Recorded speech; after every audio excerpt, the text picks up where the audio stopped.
একতাৰ বল এই পাঠটো পঢ়ো আহা। মোৰ লগে লগে পঢ়ি যাবা দেই। মহীকান্ত বৰুৱা গাঁওখনৰ গাঁওবুঢ়া। তেওঁ গাঁওখনৰ মানুহক মিলাপ্ৰীতিৰে থাকিবলৈ সময়ে সময়ে উপদেশ দিয়ে। কিন্তু তেওঁৰ নাতি নাতিনীয়েকহঁতৰ মাজত মিল নাছিল।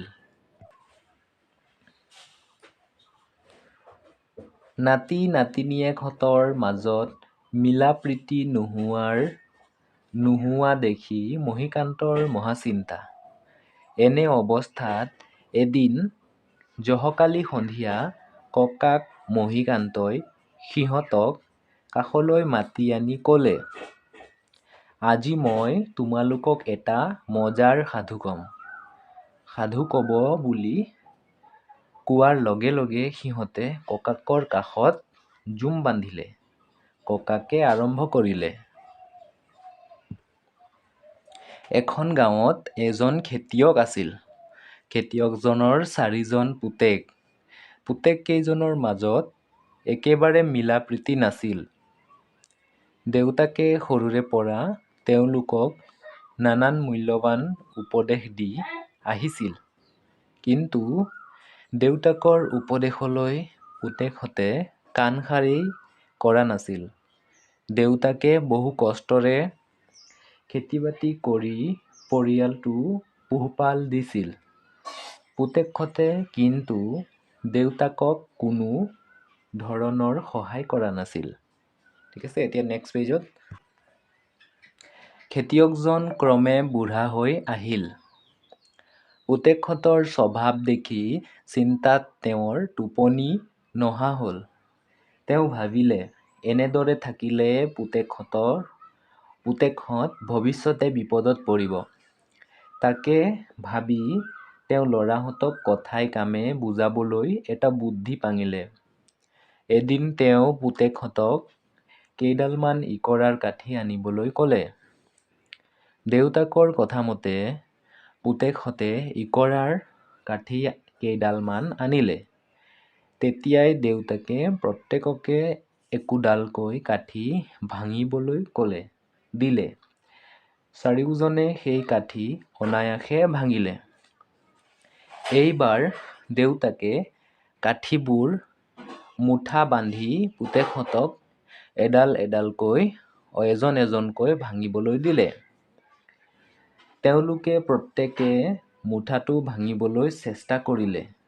কিন্তু বহু চেষ্টাৰ মূৰতো কোনো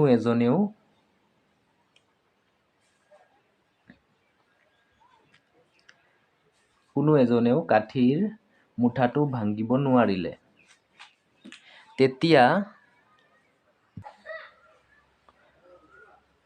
তেতিয়া দেউতাকে চাৰিওজন পুতেকক কাষলৈ মাতি আনি ক'লে, এতিয়া বুজিলানে বোপাইহঁত?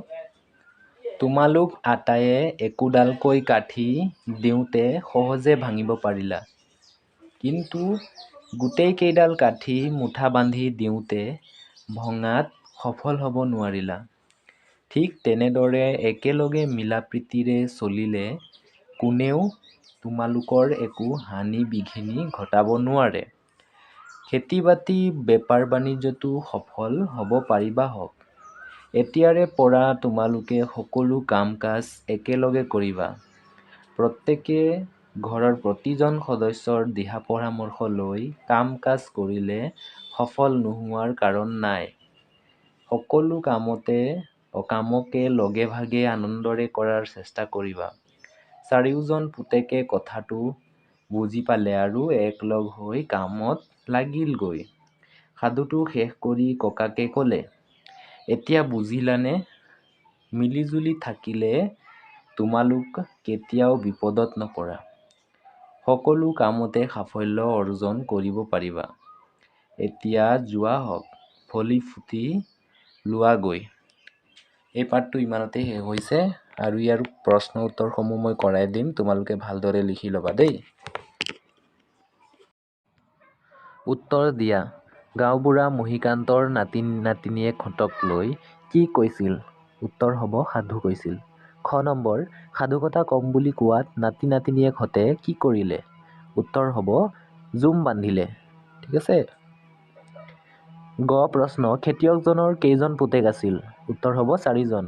ঘ প্ৰশ্ন, পুতেক কেইজনৰ মাজত মিল আছিল নে? উত্তৰ হ'ব নাছিল। গ নম্বৰ প্ৰশ্ন, দেউতাকে পুতেকহঁতক ইকৰাৰ কাঠিবোৰ কি কৰিবলৈ দিলে? উত্তৰ হ'ব ভাঙিবলৈ দিলে।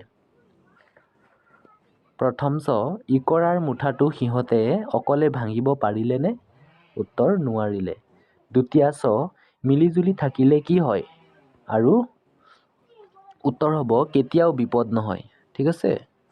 So thank you for watching this my video. Thank you. Bye.